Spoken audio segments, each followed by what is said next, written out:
We're at a remarkable time in history right now. There's no question about it. We're standing on the precipice.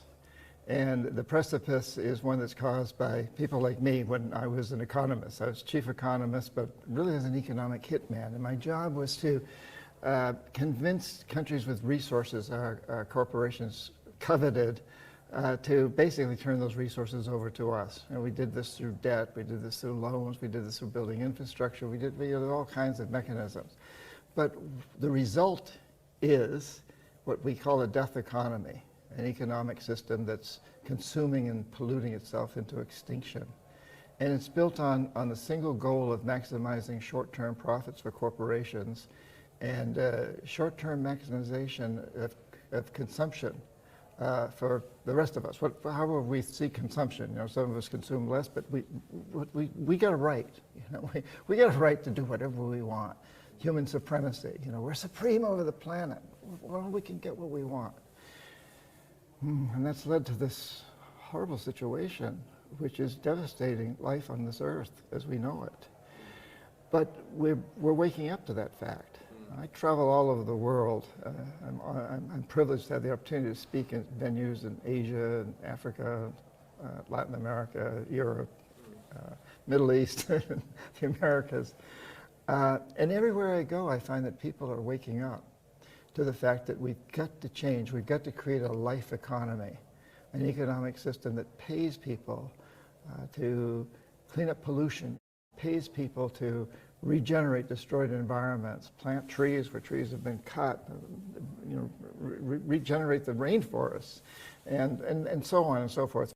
That the more local we can be in terms of growing our own food and producing our own clothes and so on and so forth, the better off we are. And it's this return to this idea that local is good, that small is beautiful.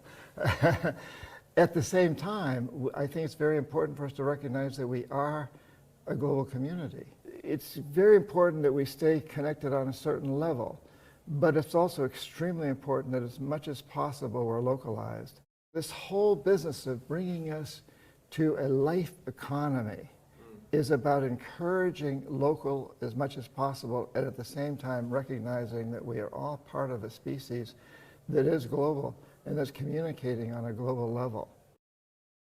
A prime example is the antagonism that's going on between China and the United States today.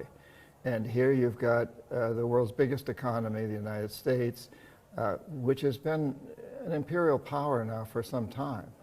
And it's in decline as an imperial power. And always when there's an imperial power in decline and there's another one rising, history tells us they're going to clash, which we're seeing. The world's second largest economy, China, which is rapidly overtaking us and is making tremendous headway in places like Africa and Latin America. Many more countries now are taking Chinese investments over U.S. investments, and they're main trading partners with China now instead of the United States. Something like almost 130 versus the U.S.'s 50 or so, where those countries are prime. But the point is that these two countries combined produce about 45% of the world's economy and the world's pollution. And if we don't come together to recognize that we've got to move from a death economy to a life economy, we're in deep trouble, because these two countries both have got to take leadership roles. We've all got to participate. Every country's got to participate. But these two countries have contributed so much to the global economy and pollution that, if they don't come together to recognize the importance of ending this situation, we're in deep, deep, deep trouble. And I think it's fair to say that China and the United States can disagree on just about everything else. We can fault them for their policies in Taiwan and Hong Kong, about their attitude toward Muslim people in many parts of their country. They can fault us about our invasion of Iraq and Afghanistan. By us, I mean the United States. I'm American. And our immigration policies. They can look at all those things. So we can continue to disagree. But let's agree on this one thing. We can't continue to have this death economy, which is a situation where the United States is importing as much beef as it's exporting. I mean, How absurd is that? And China does the same thing. And we send wood from the state I live in the United States, Washington State. We send trees over to China where they're processed and then sent back to the United States and made into products that are then sold in China. I mean, you know, come on. A huge problem are our free trade agreements. So in the United States now there's a big controversy over immigration from Latin America. Why are people coming from Central America? Because of CAFTA, the Central American Free Trade Agreement, and NAFTA, the North American Free Trade Agreement, which governs Mexico. So it's just a simple example. And I'm just going to use some numbers that aren't necessarily the accurate numbers, but let's say it costs $10 to produce a bushel of corn in the United States. And the small farmer in Guatemala can do it for $5. But so the small farmer has to sell it for $6 to make any profit. And the American corporation is making it for $10, but getting a subsidy of $6, so they can sell it for $5 and still make $1 profit in Guatemala. And so the Guatemalan farmer can't compete, even though he's producing it much cheaper, because the United States has subsidies which are allowed under these free trade agreements. Tariffs are not allowed. So Guatemala can't impose tariffs, and they're not a wealthy enough country to subsidize their farmers. So the poor farmer, the campesino, the small farmer, goes out of business. And what does he do? He has a couple of choices. He can go to work for a big American sweatshop, and make next to nothing and be totally vulnerable to these terrible working conditions, or migrate to the United States. And it's not just the small farmer. If the small farmer goes out of business, the local markets go out of business, the local shops go out of business, everything that supports the farmer and everything that he sells to, it's a spiraling thing. So if we want to end the immigration problem in the United States, what we need to do is support the economies of the countries that we've ruined by our policies, these trade policies.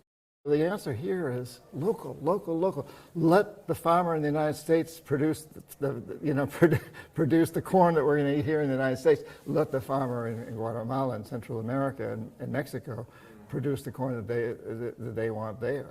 And maybe a little bit of it gets exported across borders and so forth, but primarily it's all done for local consumption.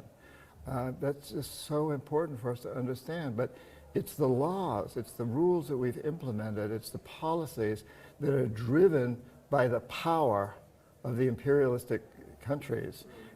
And history shows this over and over. The Spanish did it during the Spanish colonial period, the British did it during their period. The United States is not a democracy, we are an empire. When I was right out of business school, I was determined not to go to Vietnam, the war. This is the late 60s. And I didn't see any reason why I should be killing people that had done me no harm, or why they should kill me. So I wasn't going to go. So I joined the Peace Corps, and they sent me deep into the Amazon rainforest to work with the Shuar people. And if you've ever seen a shrunken head or a picture of one, the Shuar did it. I was told that these people are vicious and they're totally impoverished. They're some of the poorest people on the planet. You can look it up in the encyclopedia or the World Bank reports. They're totally impoverished. I got there and I found a peace-loving people who sometimes went to war with them, and I'll get into that in a minute. But they also were anything but impoverished. They had really good food, really good water. They had really good lives. They worked on average for 2 hours a day. The men went hunting for a couple of hours early in the morning before it got too hot, while the animals, were so semi-dark. At the same time, the women were working in the gardens. And then they'd stop and they'd spend the rest of the day playing in the rivers with their children, and maybe make some small easy work like making baskets or sharpening the points on their blowgun darts, and hanging out and telling stories, making love. They were very into close personal relationships, developing those. These were not poor people, but they didn't have a currency, so they were listed as poor. And I do believe that people around the world are waking up. There's a consciousness revolution. Wherever I travel and speak in various countries, there's a rising up, there's a welling of people that understand. But always when there's a revolution, when agents of change come along, the status quo tries to push them back. The status quo thinks that they've got it made. So they try to stop it. And we're seeing that today, that all these attempts to stop these, oh no, there's really no problem. There's no climate change, we can keep doing fossil fuels or whatever. Historically speaking, the agents of change take power from the pushback. I've been a martial artist all my life, and I know that if there's a guy a lot bigger and stronger than me, I don't want to try to overpower him. I got to use his energy against him. And that's what true agents of change do. When the status quo pushes them, tries to stop them, you use their energy against them. And I think we're getting into that process now where we're really understanding that we can change the corporate world. Insurance companies understand that it's no longer just about short-term profits. The insurance companies know that the biggest threat to them in most of their corporate insurance is climate change. A tremendous number of people that have these jobs that are doing bad things to the planet believe they're doing good things. And I was an example. So in business school and later by the World Bank and other, the United Nations, the International Monetary Fund, what we were taught was if a country's poor, a lower income country in Africa, Latin America, wherever, the way to bring them out of poverty is to invest lots of money in hiring our companies to build big infrastructure projects like electric power systems, highways, ports, airports, industrial parks. That was the way to bring them out of poverty. And we could prove it with economic models. We'd show that when you do this, the gross domestic product increases, and it does. And so my training was, that's what we want to do. We want to increase GDP. And the way to do it is invest huge amounts of money in infrastructure, which gives our companies tremendous profits when they build it, but it also makes the economy of Ecuador, Peru, or Nigeria increase. But as I got into this, and I began to look over time at what GDP means, I discovered that GDP is a measure of how well the wealthy are doing. It doesn't measure prosperity in a country. It measures how well the corporations and the few wealthy families are doing. So if we invested a lot of money into electric power systems, the people that use most of the power, that own the factories, were the wealthy families or the foreign corporations in that country that needed electricity. Same with transportation systems. And they would prosper, and therefore GDP would go up. But the majority of the people would suffer because money was diverted from healthcare, education, and other social services to pay the interest on the debt. So we'd give the countries all this debt, and they would hire our companies to make big profits to build these systems that would benefit their rich, and the rest of the people were left holding the bag. In the long run, the country couldn't repay its principal. And so the IMF, we'd go back usually as representative of the IMF at this point, and say, listen, since you can't pay your debt, sell your collateral, oil, or whatever resource was used as a collateral, real cheap to our corporations without environmental and social regulations. Also, we'd say, privatize your public sector businesses and sell them to our investors cheap, and let us build a military base on your soil. And let us, and so vote with us on the next vote against Cuba at the United Nations. So these neoliberal stipulations, conditionalities, we call them, that we'll restructure your loan. We'll make life a little easier for you, but you've got to buy into what we want you to do. I saw the light, but I saw the light that what I was doing was wrong, because I fell in love with a Colombian woman who understood this, and I was exploiting Colombia. I had an office in Colombia, and also one of my clients was Omar Torrijos, the head of state of Panama, and he pointed this out to me. He understood the system totally. He was the guy that renegotiated the Canal Treaty with Jimmy Carter, and was eventually probably assassinated in a private plane crash. There's never a smoking gun produced, but the best way to assassinate someone in an airplane is an airplane, because there is no smoking gun at the end. It goes up with the plane. But anyway, that's another story that I write about.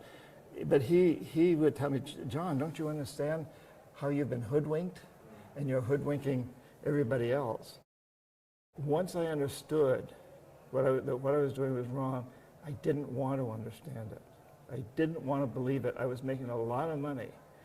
I grew up the son of a teacher in rural New Hampshire, never had a lot of money, and never got to travel anywhere. And my dad taught at a boys' boarding school, and these kids came from Paris and London and Buenos Aires, from all over.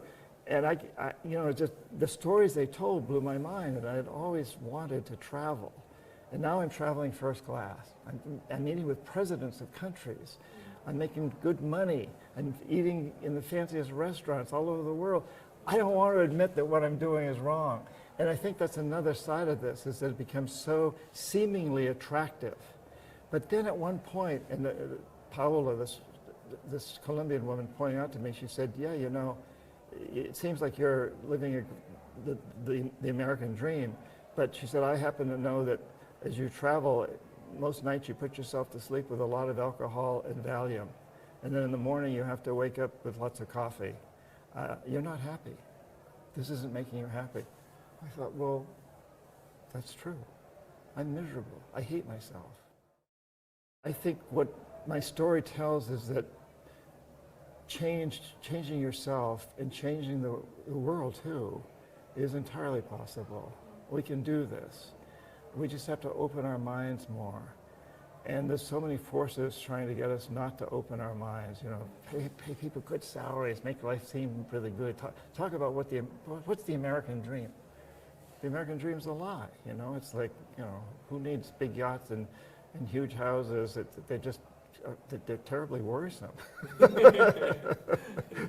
Who wants those problems, I got to say, I've known quite a few very, very wealthy people, and I've never known any that seemed really happy and at peace with themselves. We should feel so blessed to be alive at this time, because we have a tremendous opportunity to really change things, to do something that's never been done in history. There have been a lot of empires that have collapsed. All of them have collapsed, and this one's collapsing, but we have an opportunity to turn not this empire, but to turn our vision of the world that creates empires at all into a very different vision about being local, and at the same time understanding that we're part of a global community.